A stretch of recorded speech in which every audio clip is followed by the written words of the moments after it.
Hi, welcome back. How you guys doing? So today we are reading chapter 14, Indian Camp. Okay? All right. Day after day was hotter than the day before. The wind was hot, as if it came out of an oven, Ma said. The grass was turning yellow. The whole world was rippling green and gold under the blazing sun. At noon the wind died. No birds sang. Everything was so still that Laura could hear the squirrels chattering in the trees down by the creek. Suddenly black crows flew overhead, cawing their rough, sharp caws. Then everything was still again. Ma said that this was midsummer. Okay, definitely much different than it is here, right? Pa wondered where the Indians had gone. He said they had left their camp on the prairie, and one day he asked Laura and Mary if they would like to see that camp. Laura jumped up and down and clapped her hands, but Ma objected. "It is so far, Charles," she said, "and in this heat." Pa's blue eyes twinkled. "This heat doesn't hurt the Indians, and it won't hurt us," he said. "Come on, girls." "Please, can't Jack come too?" Laura begged. Pa had taken his gun, but he looked at Laura, and he looked at Jack. Then he looked at Ma, and put his gun up on the pegs again. "All right, Laura," he said. "I'll take Jack, Caroline, and leave you the gun." Jack jumped around them, wagging his stub of a tail. As soon as he saw which way they were going, he set off trotting ahead. Pa came next, and behind him came Mary and then Laura. Mary kept her sunbonnet on, but Laura let hers dangle down around her back. The ground was hot under their bare feet. The sunshine pierced through their faded dresses and twinkled on their arms and backs. The air was really as hot as the air in an oven, and it smelled faintly like baking bread. Pa said the smell came from all the grass seeds parching in the heat. They went farther and farther into the vast prairie. Laura felt smaller and smaller. Even Pa didn't seem as big as he really was. At last they went down into the little hollow where the Indian camp was. Jack started up a big rabbit, which means like stirred him up like he was walking along, and all of a sudden the big rabbit like went and started hopping along. When it bounded out of the grass, Laura jumped. Pa said, "Quickly, let him go, Jack. We have enough meat." So Jack sat down and watched the big rabbit go bounding away down the hollow. Laura and Mary looked around them. They stayed close to Pa. Low bushes grew on each side of the hollow, buckbrush with sprays of berries. It's the name of the bush, okay? Buckbrush, one of the bushes. Sumac holding up green cones, but showing here and there a bright red leaf. The goldenrod's blooms were turning gray, and the ox-eye daisy's yellow petals fell down from the crown centers. Okay, so they're describing what they see, the flowers. Okay. All this was hidden in the secret little hollow. From the house, Laura had seen nothing but grasses, and now from this hollow she could not see the house. The prairie seemed to be level, but it was not level. Laura asked Pa if there were lots of hollows on the prairie, like this one. He said there were. "Are Indians in them?" She almost whispered. He said he didn't know. There might be. She held tight to his hand, and Mary held to his other hand, and they looked at the Indian camp. There were ashes where Indian campfires had been. There were holes in the ground where tent poles had been driven. Bones were scattered where Indian dogs had gnawed them. All along the sides of the hollow, Indian ponies had bitten the grasses short. Tracks of big moccasins and smaller moccasins were everywhere, and tracks of little bare toes. And over these tracks were tracks of rabbits and birds and wolves. Pa read the tracks for Mary and Laura. He showed them tracks of two middle-sized moccasins by the edge of the campfire ashes. An Indian woman had squatted there. She wore a leather skirt with fringes. The tiny marks of the fringes were in the dust. The tracks of her toes inside the moccasins were deeper than the tracks of her heels because she was leaning forward to stir something cooking on the pot, in the pot on the fire.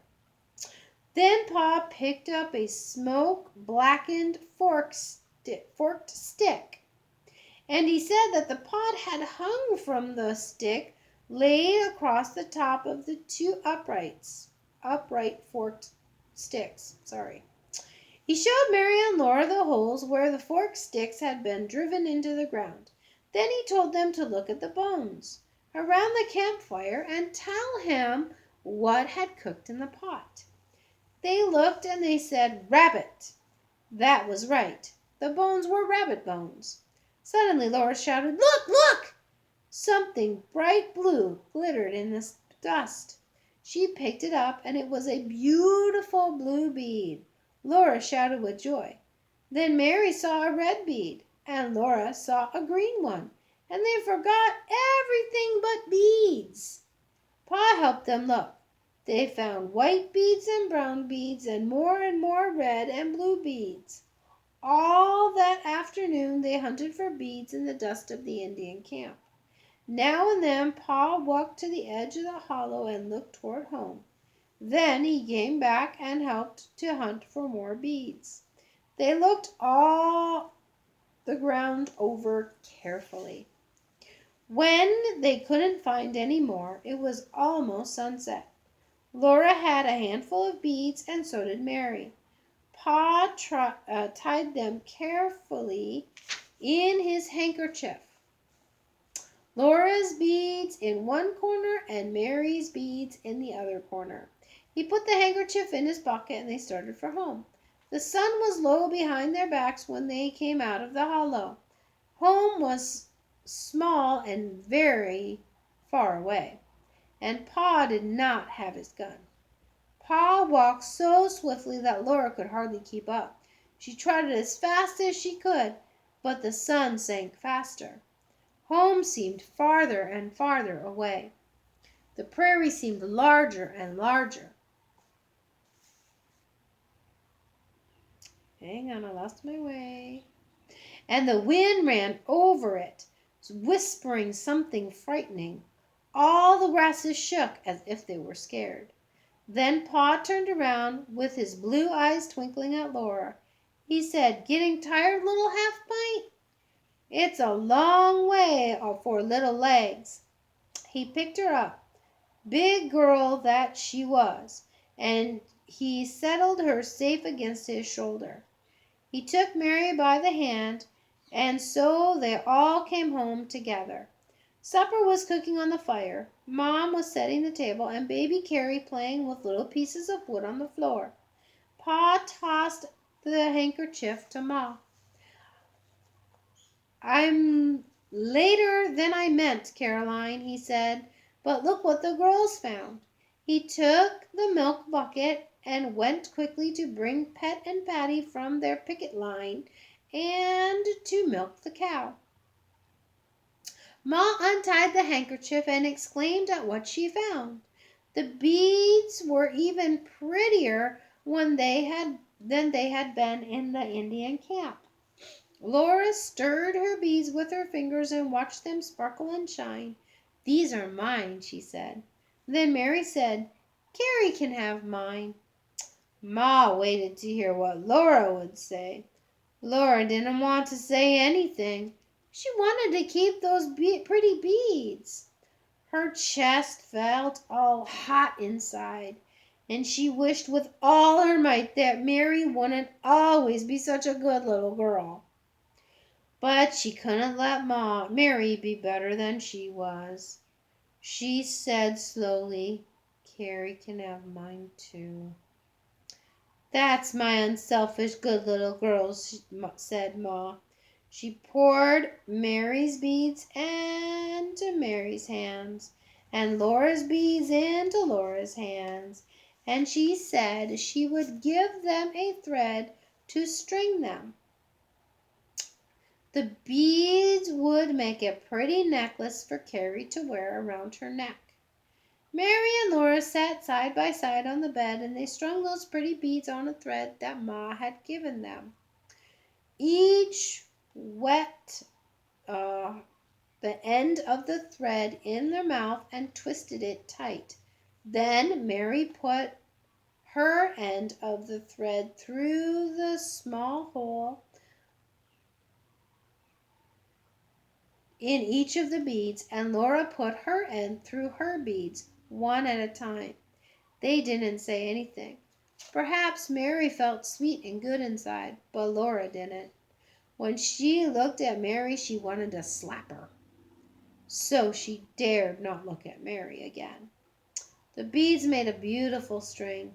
Carrie clapped her hands and laughed when she saw it. Then Ma tied it around Carrie's little neck, and it glittered there. Laura felt a little bit better. After all, her beads were not enough beads to make a whole string, and neither were Mary's. Put together, they made a whole string of beads for Carrie. When Carrie felt the beads on her neck, she grabbed them. She was so little that she did not know any better than to break the string. So Ma untied it, and she put the beads away until Carrie would be old enough to wear them. And often after Laura thought of those pretty beads, she was still naughty enough to want her beads for herself. But it had been a wonderful day. She could always think about the long walk across the prairie and about all that they had seen in the Indian camp. Okay? And that we're going to continue. Okay? On to 15. Now blackberries were ripe, and in the hot afternoons Laura went with Ma to pick them. The big black juicy berries hung thick in the briar patch in the creek bottom. Some were in the shade of trees and some were in the sun, but the sun was so hot that Laura and Ma stayed in the shade. There were plenty of berries. Deer lay in the shady groves and watched Ma and Laura. Blue jays flew at their sunbonnets and scolded because they were taking the berries. Snakes hurriedly crawled away from them, and in the trees the squirrels woke up and chattered at them. Wherever they went among the scrawny berries, mosquitoes rose up in busy swarms. Mosquitoes were thick on the prairie, ripe berries sucking the sweet juices. But they liked to bite Laura and Mary as much as they liked to eat blackberries. Laura's fingers and her mouth were purple with berry juice. Her face and her hands and her bare feet were covered with briar scratches and mosquito bites, and they were spotted in purple stains too, where she had slapped at the mosquitoes. But every day they brought home buckets full of berries, and Ma spread them in the sun to dry. Every day they had all the blackberries they wanted, and next winter they would have dry blackberries to stew. Mary hardly ever went to pick blackberries. She stayed in the house to mind baby Carrie because she was older. In the daytime there were only 1 or 2 mosquitoes in the house, but at night, if the wind wasn't blowing hard, the mosquitoes came in thick swarms. On still nights, Pa kept piles of damp grass burning all around the house and stables. The damp grass made the smug smoke to keep the mosquitoes away, but a good many mosquitoes came anyway. Pa could not play his fiddle in the evenings because so many mosquitoes bit him. Mr. Edwards did not come visiting after supper any more because the mosquitoes were so thick in the bottoms. All night Pet and Patty and the colt and the calf and the cow were stamping and swishing their tails in the stable. In the morning Laura's forehead was speckled with mosquito bites. "This won't last long," Pa said. "Fall's not far away, and the first cold wind will settle 'em down." Laura did not feel very well. One day she felt cold even in the hot sunshine, and she could not get warm by the fire. Ma asked why she and Mary did not go out to play, and Laura said she didn't feel like playing. She was so tired and she ached. Ma stopped her work and asked, "Where do you ache?" Laura didn't know exactly. She said, "I just ache. My legs ache." "I ache too," Mary said. Ma looked at them and said they looked healthy enough, but she said something must be wrong or they wouldn't be so quiet. She pulled up Laura's skirt and petticoats to see where her legs ached, and suddenly Laura shivered all over. She shivered so that her teeth rattled in her mouth. Ma put her hand against Laura's cheek. "You can't be cold," she said. "Your face is hot as fire." Laura felt like crying, but of course she didn't. Only little babies cried. "I'm hot now," she said, "and my back aches." Ma called Pa, and he came in. "Charles, do look at the girls," she said. "I do believe they are sick." "Well, I don't feel any too well myself," said Pa. "First I'm hot, then I'm cold, and I ache all over. Is that the way you feel, girls? Do your very bones ache?" Mary and Laura said that that was the way they felt. Then Ma and Pa looked at each other at the same time. Ma said, "The place for you girls is bed." It was so odd to be put to bed in the daytime, and Laura was so hot that everything seemed wavery. She held on to Ma's neck while Ma was undressing her, and she begged Ma to tell her what was wrong with her. "You will be all right, don't worry," Ma said cheerfully. Laura crawled into bed, and Ma tucked her in. It felt good to be in bed. Ma smoothed her forehead with a cool, soft cloth and said, "There now, go to sleep." Laura did not exactly go to sleep, but she didn't really wake up again for a long, long time. Strange things seemed to keep happening in the haze. She could see Pa crouched by the fire in the middle of the night, then suddenly sunshine hurt her eyes, and Ma fed her broth from a spoon. Something dwindled slowly, smaller and smaller, till it was tinier than the tiniest thing. Then slowly it swelled up, was larger than anything could be. Two voices jabbered faster and faster, then a slow voice drawled more slowly than ever Laura could bear. There were no words, only voices. Mary was hot in the bed beside her. Mary threw off the covers, and Laura cried because she was cold. Then she was burning up, and Pa's hand shook the cup of water. Water sprinkled down her neck, and the tin cup rattled against their teeth till she could hardly drink. Then Ma tucked in the covers, and Ma's hand burned against Laura's cheek. She heard Pa say, "Go to bed, Caroline." Ma said, "You're sicker than I am, Charles." Laura opened her eyes and saw bright sunshine. Mary was sobbing. "I want a drink of water. I want a drink of water. I want a drink of water." Jack went back and forth between big beds and little beds. Laura saw Pa lying on the floor by the big bed. Jack pawed at Pa and whined. He could hold. He got a hold of Pa's sleeve with his teeth and shook him. Pa's head lifted up a little, and he said, "I must get up, I must, Caroline and the girls." Then his head fell back and lay still. Jack lifted his nose and howled.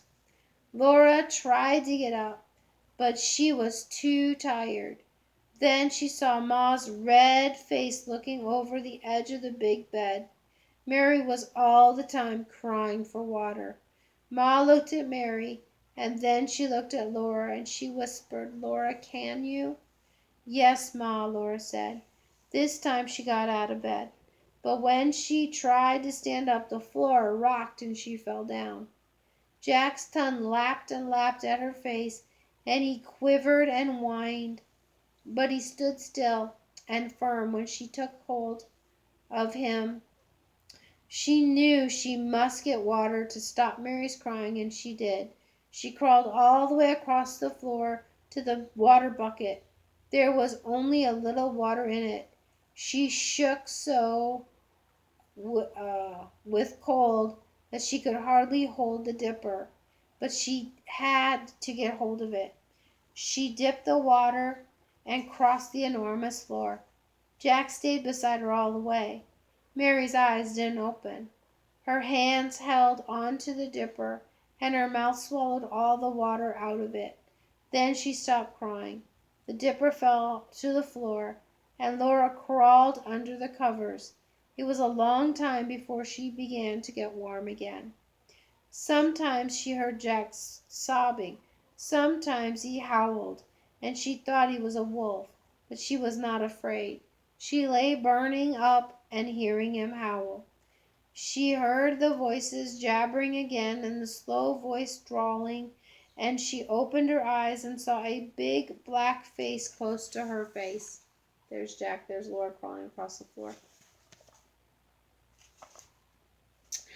It was coal black and shiny. Its eyes were black and soft. Its teeth shone white in a thick, big mouth. His face smiled in a deep voice, said softly, "Drink this, little girl." An arm lifted under her shoulders, and a black hand held a cup to her mouth. Laura swallowed a bitter swallow and tried to turn her head away, but the cup followed her mouth. The mellow, deep voice said again, "Drink it, it will make you well." So Laura swallowed the whole bitter dose. When she woke up, a fat woman was stirring the fire. Laura looked at her carefully, and she was not black. She was tanned like Ma. "I want a drink of water, please," Laura said. The fat woman brought it at once. The good cold water made Laura feel better. She looked at Mary asleep beside her. She looked at Pa and Ma asleep in the big bed. Jack lay half asleep on the floor. Laura looked again at the fat woman and asked, "Who are you?" "I'm Mrs. Scott," the woman said, smiling. "There now, you feel better, don't you?" "Yes, thank you," Laura said politely. The fat woman brought her cup of hot prairie chicken broth. "Drink it all up like a good child," she said. Laura drank every drop of the good broth. "Now go to sleep," said Mrs. Scott. "I'm here to take care of everything till you're all well." Next morning Laura felt so much better that she wanted to get up, but Mrs. Scott said she must stay in bed until the doctor came. She lay and watched. Mrs. Scott tidied the house and gave medicine to Pa and Ma and Mary. Then it was Laura's turn. She opened her mouth, and Mrs. Scott poured a dreadful bitterness out of a small folded cup into Laura's mouth. Laura drank the water and swallowed and drank again. She could swallow the powder, but she couldn't swallow the bitterness. When the doctor came, he was the black man. Laura had never seen a black man before, and she could not take her eyes off of Dr. Tan.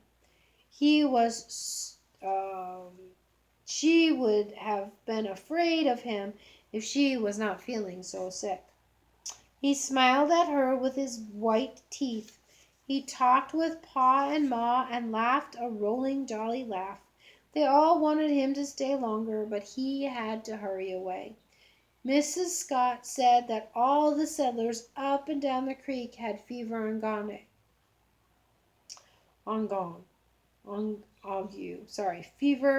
and ague. There were not enough well people to take care of the sick people, and she had been going from house to house working day and night. "It's a wonder you ever lived through," she said. "All of you down at once. What might have happened if Dr. Tan hadn't found them?" She didn't know.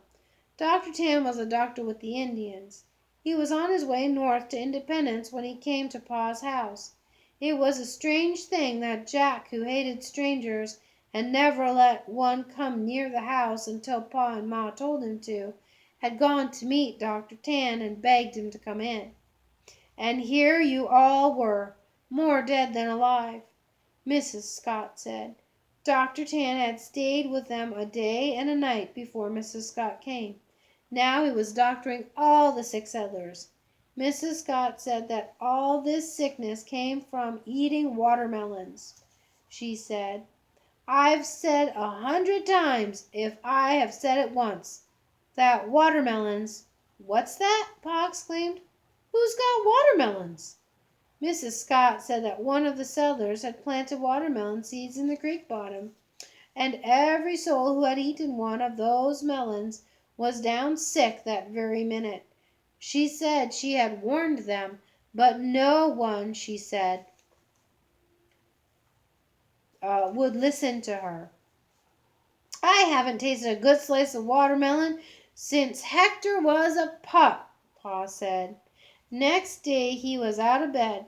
The next day Laura was up. Then Ma, and then Mary. They were all thin and shaky, but they could take care of themselves, so Mrs. Scott went home. Oh, I'm sorry, I forgot to show you the picture. There they are. Please forgive me.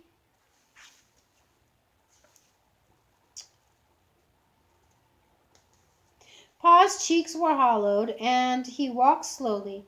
Ma often sat down to rest. Laura and Mary didn't feel like playing. Every morning they all took those bitter powders, but Ma smiled her lovely smile, and Pa whistled carefully. "It's an ill wind that doesn't blow some good," he said. He wasn't able to work, so he could make a rocking chair for Ma. He brought some slender willows from the creek bottoms, and he made the chair in the house. He would stop any time to put wood on the fire or lift a kettle for Ma. First, he had 4 stout legs and braced them firmly with cross pieces. Then he cut thin strips of tough willow. He wove these strips back and forth, under and over, till they made a seat for the chair. He split long, straight saplings for the middle, and he curved a piece over and pegged it into place. That was the high, curved back of the chair. He braced them firmly and wove them with thick,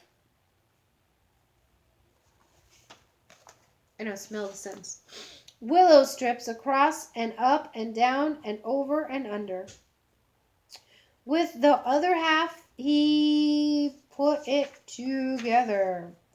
Last of all he split a larger willow which had grown in a curve. He turned the chair upside down and pegged the curved piece into the legs of the rocker. Then they made a celebration.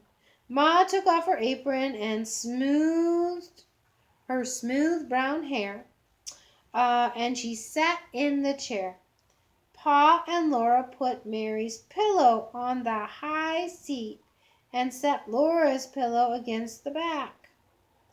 And then she sat again, rocking baby Carrie in her arms. Ma leaned back into the softness.